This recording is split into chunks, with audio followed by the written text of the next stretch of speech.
Election जो है 2024 का, इसने पिछले तमाम इलेक्शंस को पीछे छोड़ दिया। इसमें बड़े बड़े अजीबोगरीब वाक़यात हो चुके हैं और होने वाले हैं। जिस तरह के आज ही यहाँ पे शायद आपको पता है भाई के कैंडिडेट्स भी सामने आ गए। सबको पता है कि भाई कौन है, और भाई के कैंडिडेट जो हैं वो आपको अच्छा लगे या बुरा लगे, वो कहीं ना कहीं हालात तो खराब करेंगे ना। लेकिन इसमें एक और चीज़ मैं कहना चाह रहा हूँ। ये जो इलेक्शन है ना, इस इलेक्शन में जो एक बड़ी नेगेटिव चीज़ है जिसको हमें डिस्करेज करने की ज़रूरत है, वो है वोट फरोशी। इस इलेक्शन में हमने ये देखा है कि जो वोट है वो खरीदे जा रहे हैं बल्क में, और ये जो है इसका इलेक्शन कमीशन ऑफ पाकिस्तान को नोटिस लेना चाहिए। क्योंकि अगर आप लोगों को शायद इसमें पता भी नहीं है, आम वोटर को, वो ये समझता है कि चलो मैंने अगर 5,000 में अपना वोट बेच दिया है तो चले मेरे बच्चों को 3-4 वक्त का खाना मिल जाएगा। लेकिन ये वोट बेचना जो है ये दरअसल अपने आप को बेचने के मुतरादिफ है, अपने ज़मीर को बेचने के मुतरादिफ है।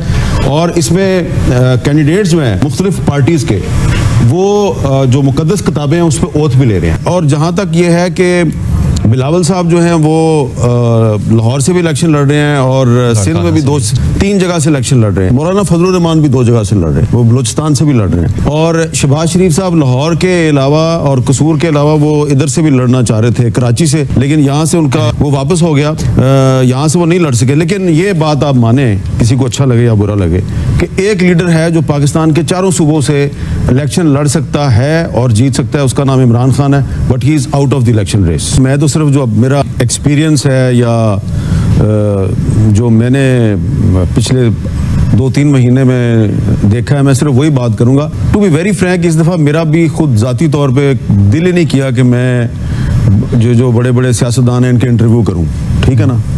और मैंने कोई सीधी सी बात एफर्ट भी नहीं की। और दूसरी बात जो की गई है कि जी नवाज शरीफ साहब इंटरव्यू नहीं दे रहे, ये बात दुरुस्त है। लेकिन सवाल ये इसमें एक और सवाल में से सवाल निकलता है कि ज़ाहिर बात है जब नवाज शरीफ साहब से आप इंटरव्यू करेंगे, फ़र्ज़ करें आप करते हैं इंटरव्यू, तो आप उनसे ये सवाल तो ज़रूर पूछेंगे कि मियाँ साहब वो वोट को इज़्ज़त दो का नारा किधर गया। वो मियाँ साहब आपने जब परवेज़ मुशर्रफ के ख़िलाफ़ एक तहरीक शुरू की थी, फिर उसके बाद आपने उसको ख़त्म कर दिया, फिर आपने जनरल बाजवा के ख़िलाफ़ एक तकरीर की, फिर आपने जनरल बाजवा को एक्सटेंशन दे दी। ये इस तरह के 2-3 सवाल जो हैं वो ज़रूर उनसे किए जाएंगे। तो आपका क्या ख्याल है, वो उसका कोई जवाब दे पाएंगे? तो वो जवाब नहीं दे सकते, उन्होंने इंटरव्यू नहीं दिया। बहुत से हल्के ऐसे हैं पूरे पाकिस्तान में जहाँ पे मैं बड़ा मुकाबले की बात नहीं करता, मैं असल मुकाबले की बात, जो असल मुकाबला है ना, वो हर जगह पे पीर साहब के साथ है, डंडा पीर। तो डंडा पीर जो है उसका मुकाबला सिर्फ उसी सूरत में हो सकता है कि वोटर अगर बड़ी तादाद में निकले तो फिर आप पीर साहब को शिकस्त देंगे, वरना पीर साहब जो है वो छा जाएंगे। अगर गुस्सा है तो अगर आप मायूस होकर घर बैठ जाएंगे तो फिर आपको नुकसान है। नहीं तो गुस्सा है तो फिर अगर आप अपनी जो गुस्सा है उसको पॉजिटिव एक तरीके में इस्तेमाल करें और घर से निकलें और वोट डालें। कि पीटीआई वालों के साथ ज्यादती हो रही है, पीटीआई वाले बहुत गुस्से में हैं।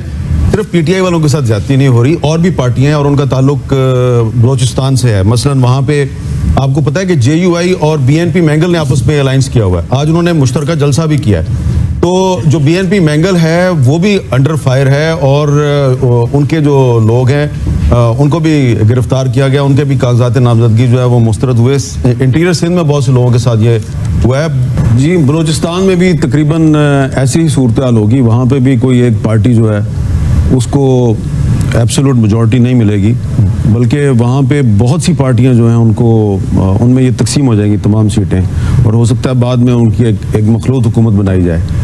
पंजाब में जो है वो आपको पता है कि मैंने पहले भी कहा था कि पंजाब में तो असल मुकाबला जो है वो पीर साहब के साथ है, यानी कि डंडा पीर साहब जो हैं उनके साथ मुकाबला है। तो उसमें अगर डंडा पीर साहब को वोटर्स के टर्न आउट ने थोड़ी शिकस्त दे दी तो उसके नतीजे में कुछ सीटें जो हैं वो पीटीआई को मिल सकती हैं, और कुछ सीटें जो हैं वो जो छोटी पार्टियां हैं, कुछ हो सकता है जमात इस्लामी भी इस दफ़ा कुछ सीटें पंजाब से निकाल ले।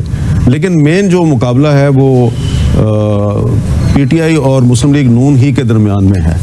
और इसमें अगर मुस्लिम लीग नून जो है उसको एब्सोल्यूट मेजॉरिटी नहीं मिलती तो फिर एक वहाँ पे नया एक आप देखेंगे माहौल बनेगा कि जो इंडिपेंडेंट जीते हैं उनको लाने की कोशिश होगी।